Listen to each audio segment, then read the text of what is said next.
на вашата пресконференција прва откако станавте министер, како да бевте недоискажани. Да објасниме за кого ќе важи и од кога ќе важи. Па вака, еден од законите кој што беше поднесен уште во претходното парламентарно мнозинство и закон кој што е во собранието, е закон за бесправно изградени објекти, кој што во наредниот период ќе го продолжиме со постапка, но многу важно е дека имаме одредени ограничувања во овој закон со цел да не ни се случи да се ставаат во правна рамка одредени објекти кои што апсолутно е недозволиво да бидат ставени во таква рамка. Сакам само да напоменам дека оваа влада има целосен фокус во однос на решавањето на проблемот со ваквите типови на девијантни појави кои што ги има во општеството, и овој закон заедно со законот за урбанистичко планирање пред се и правилникот кој што веќе го подпишав за урбанистичко планирање, целосно согласен со сите сектори и сфери во нашето општество, ни дава за право да веруваме дека правиме еден сериозен фронт во борба против ваквиот тип на појави. Зошто го велам ова? Заради тоа што во овој момент во стариот закон кој што беше за легализација на објекти имавме легализација на објект по 1 евро за метар квадратен, кој што беше многукратно по ефтино да се легализира одреден објект, да се стави во правна рамка, отколку ако се оди по редовна постапка, што на некој начин ја зголеми побарувачката, односно изградбата на ваков тип на објект, и ни се случија такви појави какви што имавме во државата, но денеска овој закон има 50% дополнителни пенали за секој оној кој што ќе влезе во постапка на легализација на својот објект.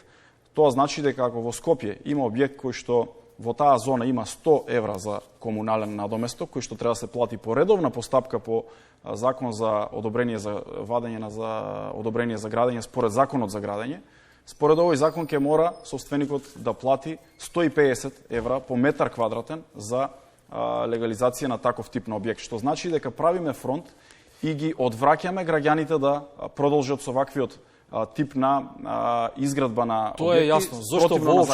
Зошто воопшто да се дозвола дивоградби? Тоа е клучното. Инаку вие сигурно дека ќе одвраќате. Апсолутно, но дивоградбите постојат во државата во изминатите 15, 20 па и повеќе години. Токму би сакал да напоменам дека не само денеска, не само во периодите кога во 2011 беше донесен првиот закон за легализација, и не само во овој период денеска, туку и во целиот изминат период, откако државата е самостојна, па и пред тоа, имало појави на изградба на ваков тип на нелегални објекти. Прашањето е како ќе се организираме да ги спречиме тие објекти, и токму поради ова се носат ваков тип на закони со цел да направиме простор за брза урбанизација преку законот за урбанистичко планирање, преку правилникот апсолутно да им дадеме шанса на инвеститорите по легална процедура да ги изградат своите објекти, да ја развиваат економијата, да не се заглавуваат предметите по министерствата и по општините, а од друга страна, сето ова кое што е изградено, да најдеме модалитет да го решаваме. И уште едно многу важно прашање е дека овој закон не значи дека ние од денеска или од утре можеме да почнеме да градиме ваков тип на објекти, бидејќи тој закон не важи денеска или утре. Тој важи за некое минато време, до одреден пресек, кој што ќе можат граѓаните да поднесуваат своји пријави и доколку ги исполнуваат условите, тогаш со плаќање пенали да го легализираат својот објект. Но има уште неколку клучни моменти овде, а тоа е дека во заштитени подрачја, Охридското крајбрежје е овде многу добар пример, мора да се знае дека таму нема да може по никаква законска одредба или можност да се легализираат објектите, така што имаме можност со овој закон да го ограничиме просторот и можноста за маневар на ваквиот тип. Само да го дообјасниме овој дел, бидејќи колку што забележав во заштитеното подрачје на Охридското езеро ќе се дозволат доградби, значи не дивоградби, туку доградби на постоечки објекти, или не е? Апсолутно не. Не е така, заради тоа што се она кое што е во заштитено подрачје нема да може да се доведе во една правна рамка или да му се даде легалитет на таков тип на објект, но и уште нешто е многу важно, дека стамбените згради со А2 намена исто така нема да можат да бидат легализирани со цел да се заштити пазарот, конкуренцијата и да не се дозволи да ни се легализираат големи стамбени згради по овој закон. Значи сепак ќе има, ќе се дозволат сепак градби, така? Сепак ќе се дозволат градби деловни објекти, стамбени, хотелски комплекси? Воопшто во овој момент нема да се дозволат. Туку се она кое што е изградено до претходен рок од сега, ќе може да се поднесе барање и да се стави во правна рамка со плаќање на пенали, со што ќе ги одвратиме луѓето да одат повторно по ваква постапка. Но тоа не значи за денеска или за утре. Со тоа апсолутно сакам да дадам до знаење дека граѓаните да знаат дека ќе имаат сериозни санкции доколку денеска тргнат во ваков тип на реализација на ваков тип на објекти. Значи денеска, утре или после месец дена од сега, сите мораат да одат по законот за градење и по вадење на редовно градежно одобрение од матичната општина, доколку се работи за објект од втора категорија, или од Министерството за транспорт и врски, доколку се работи за објект од прва категорија. За се ова да го направите ви треба кадар. Вие се пожаливте дека не се екипирани, локалните самоуправи се посебна приказна. Како ќе го направите со недоволен број на инспектори? Ова е уште еден аспект на реформата која што треба да продолжи и да следи, а тоа е да со законски измени овозможиме да ги мотивираме луѓето, градежните инженери, архитекти и сите оние професии кои што на луѓе кои што ќе се нафатат во наредниот период да бидат инспектори, да ја обуват ова многу значајна професија во борба против ваквата узурпација на просторот која што ни се случува во државата, и токму поради тоа е начинот преку законски измени да мотивираме луѓе кои што ќе се нафатат и ќе водат оваа многу значајна професија и во инспекторатите во општините и секако во државниот градежен инспекторат кој што е под Министерството за транспорт и врски. Сте биле градоначалник, сте ги чуле приказните дека градоначалниците се дел од некакви шеми за издавање маркици за градежни дозволи или за објекти стабени и така натаму. Ајде да го демистифицираме ова. Се размислували за санкции за локални самоуправи, градоначалници, иако се од вашата, да речеме, партија, независно, доколку се дојде до вакви наводи и како ќе го направите тоа? Простор за толеранција нема да има за никој. Апсолутно секој кој што ќе го прекрши законот, може да му бидат одземени ингеренциите, може да сноси друг тип на одговорност според законите во државата, така што дали се работи за градоначалник, министер или било која друга функција граѓанин во државата, треба да ги почитуваме законите. Впрочем, видовте дека имавме и акција во која што дадовме подршка како влада на општина Чаир со цел да реши еден проблем кој што не можеше да го реши самата, поради тоа што во целиот изминат период не можеше да се снајде со изнаоѓање на компанија кој што ќе направи извршување или уривање на еден бесправно изграден објект, така што преку државната институција, преку јавното предпријатие Македонија Пат се склучи договор за соработка помеѓу општина Чаир и Македонија Пат со цел да се даде јасно до знаење дека дивење повеќе нема да има, дека узурпација на просторот нема да дозволиме и дека преку законот за урбанистичко планирање и правилникот кој што е стапен на сила од вчера, апсолутно ставаме законски рамки, сериозни можности за развој на градовите, бидејќи од една страна ако сакаме да спречиме ваков тип на узурпација на просторот, од друга страна мораме да им дадеме шанса на инвеститорите, на граѓаните да градат и да го развиваат својот бизнис просторот, да прават стамбени зони и така натаму, не само во Скопје, туку и во целата држава, така што направен е правилник и закон кој што има вградено преку 410 ставови, променети во тек на расправа заедно со фелата, со граѓаните, со коморите, и со тоа е дадено јасно до знаење дека сакаме да направиме закони кои што ќе бидат од корис на граѓаните. Законите не ни недостасуваат, министре. Проблемот е колку се спроведуваат, колку е владата и останатите институции се моќни да го спречат тоа. Добро е што го спомнавте, случајот Мавровка се заврши на тоа уривање. Ке се повикали на одговорност како е дојдено до таа фаза да има и втора плоча на таква локација, без при тоа да не се знае кој инвеститорот на почетокот. Ке сносили одговорност општината, тоа е под нејзина ингеренција. Ке се согласите прво дека направивме се во тој случај да покажеме како држава, како општество, како институции без разлика локални или централни да таквите појави се запрат. Не, пораката е јасна. Меѓутоа дали на тоа ќе се застане? Тоа ми е апсолутно нема да се застане. Тоа се ингеренции на општините. Јас тоа го кажав и во една друга изјава, но овде општина Чаир ги направи сите потребни чекори со акт од нивниот овластен инспектор дека тој објект треба да се отстрани најпрвин. Собственикот да го отстрани. Во моментот кога се градеше, инспекторот излегол, направил увид и дал акт за отстранување. Но инвеститорот продолжил да гради, бил известен инвеститорот дека треба да го отстрани, тој не го отстранил. Веднаш потоа општина Чаир побара своја фирма за да го отстрани, не можеше да најде фирма и токму после тоа ни се случи моментот да државата дојде и да интервенира. Но од друга страна, па општина Охрид, исто така, каде што има сериозни проблеми покрај Охридското крајбрежје со закана од УНЕСКО, таму општината се справи и најде фирма и веќе таму се извршува, се рушат таквите објекти. Секоја друга општина, апелирам да си ги превземе своите ингеренции.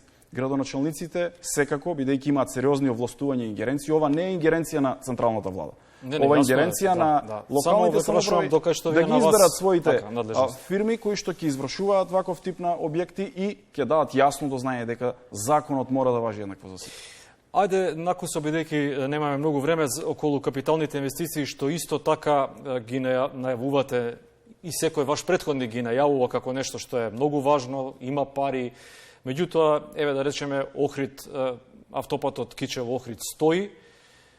Кога ќе продолжи да се гради и кога ќе може да се вози по него како по нормален автопат кон туристички центар?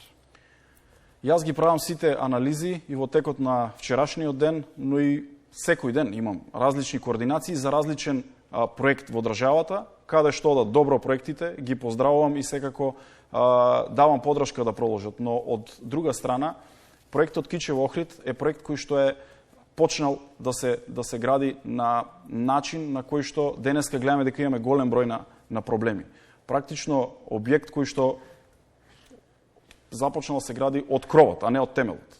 И токму поради тоа денеска, според избрзана проектна документација, според недоволно направени истражувања на теренот, ни се случува денеска да имаме сериозни проблеми со обрушување на косините, со недоволно добро испроектирани косини.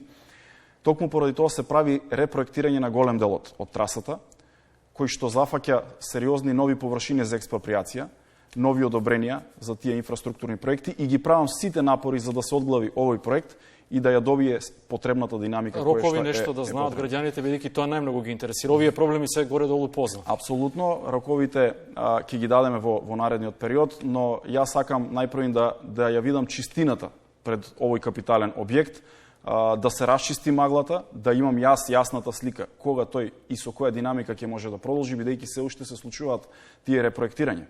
Кога ќе завршат сите овие процеси, ќе имаме и увид на лице место, секако ќе информираме јавноста, но сакам да дадам до знаење дека овој проект, но и сите останати, секако Скопје-Блаце и експресните патишта Ранковце, Крива Паланка од коридорот 8, Штип Радовиш, Штип Кочење, експресни делници и секако отпочнување на проектирање на други делници, се во фокусот на Министерството и ќе направам се за овие капитални инвестиции да бележат раст, а со тоа и да во вакво време на криза парите кои што државата ги има, дали се тоа собствени средства или позајмени средства, кредити, да ги пуштиме во домашната економија, да ја раздвижиме економијата, бидејќи градежништвото е еден од најсилните мотори на економијата. Така што можам да ве уверам дека од наредниот ден, веќе од наредните денови тргнувам на терен во увид на се она кое што е значајно за државата, за изградбата, да од лице место се запознаам од базата што е тоа што недостасува, каде треба да направиме дополнителен притисок и апсолутно нулта толеранција ќе имам за заглавување на проекти и се она кое што е проблематично, веднаш ќе го отклонуваме и ќе продолжуваме со работа. Ама не се обврзувате да кажете датуми, години, кога ќе може да се вози по тој автопат? Еве, не мора и тој кон Охрид, нека биде и кон Скопје-Блаце, да речеме, и така. Сите оние проекти кои што се започнати, кои што имаат многу сериозни процеси на проектирање во овој момент или на експроприација, во овој момент нема човек кој што може да ги каже роковите, ако не сакате да даваме рокови од ракав, но тоа апсолутно не сакам да го правам. Ке биде ли во вашиот мандат барем тоа? Јас ќе направам се и двата автопатишта да бидат во мојот мандат и секако многу други патни делници преку кои што ќе дадеме сериозен развој на економијата, безбедност на патиштата, интелигентен транспортен систем по коридорот 10, кој што е многу значаен за државата и секако денеска во разговорот со директорот на транспортната заедница на Балканот, Матеј, кој што беше овде, разговаравме на овие теми со цел да направиме подобра конекција на целиот регион, да ги забрзаме процесите, да ги забрзаме превозот на стоките и услугите, така што Балканот да покаже дека може да биде Европа, да бидеме исти како Европската Унија, со многу побрз проток на стоки и услуги, со што ќе и дадеме шанса на развој на економијата. И многу кусо на крај најавите на вашата пресконференција и отворање на нови авиолинии, што е малку чудно, затоа што е сепак период на пандемија, не се знае како ќе заврши целата приказна, колку ќе трае. Од друга страна, Визер, само Визер најави дека 7 линии ќе укине до март, ќе паузира, ќе ги стави на намирување до март идната година. Како ќе го направите зголемување на број на авиолинии? Мислам, кој ви е планот? Ние и во овој момент имаме мирување на авиолиниите, токму поради фактот дека имаме пандемија, ова е вонредна состојба, не е ова нормално време во кое што граѓаните ќе патуваат, ќе разменуваат искуства, ќе се зголемува бизнисот и обратот на државите измеѓу, така што во овој момент апсолутно имаме застој на авионскиот сообраќај, но и на многу други сообраќаи. Имаме сериозно намалување на протокот. Токму поради ова јас сакам да најавам дека по завршувањето на пандемијата ќе направиме се за зголемувањето на бројот на дестинациите, но во овој момент имаме одлука со која што заедно со државата од една страна со Визер се обврзува дека веднаш после спуштањето на овие бариери кои што се создадени поради COVID-19 помеѓу Република Северна Македонија и било која друга земја, после 14 дена да се повторно воспостави таа линија од нашите два аеродроми со остатокот од Европа и од светот, но во овој момент знаете каква е состојбата, границите се затворени и апсолутно ниту една држава нема сериозен проток, така што по завршувањето на овие состојби ние ќе направиме се да се зголеми протокот и со тоа да движењето, транспортот бележи еден сериозен раст. Ви благодарам. Ова беше министерот за транспорт и врски во Дневникот на Македонската телевизија. Ќе ве држиме за збор. Благодарам. Ви благодарам.